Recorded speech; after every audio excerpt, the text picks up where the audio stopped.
Hi friends, మనకు అప్పుడప్పుడు కలలో ఎవరో తెలియని వ్యక్తులు కనిపిస్తుంటారు.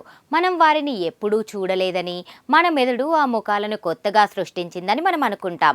కానీ అసలు మ్యాటర్ ఏంటంటే, మన మెదడు ఒక్క కొత్త ముఖాన్ని కూడా స్వయంగా సృష్టించలేదు.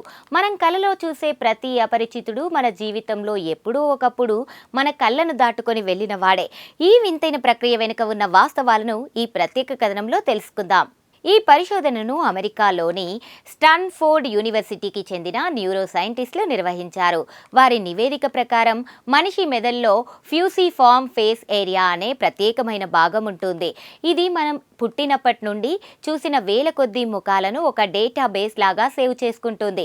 మనం కలలో ఉన్నప్పుడు మన సబ్ కాన్షియస్ మైండ్ ఆ డేటాబేస్ నుండి ఏదో ఒక ముఖాన్ని బయటకు తీసి మనకు చూపిస్తోందని తెలిసింది.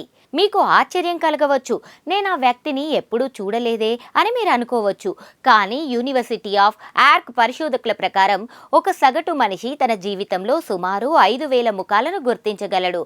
మీరు బస్సులో వెళ్తున్నప్పుడు పక్క సీట్లో ఉన్న వ్యక్తిని లేదా టీవీ యాడ్లో ఒక సెకండ్ పాటు కనిపించిన ముఖాన్ని మీరు మర్చిపోయినా మీ మెదడులోని న్యూరల్ కనెక్షన్లు మాత్రం ఆ ముఖాన్ని పక్కాగా రికార్డ్ చేసుకుంటాయని ఈ పరిశోధనలో గుర్తించారు.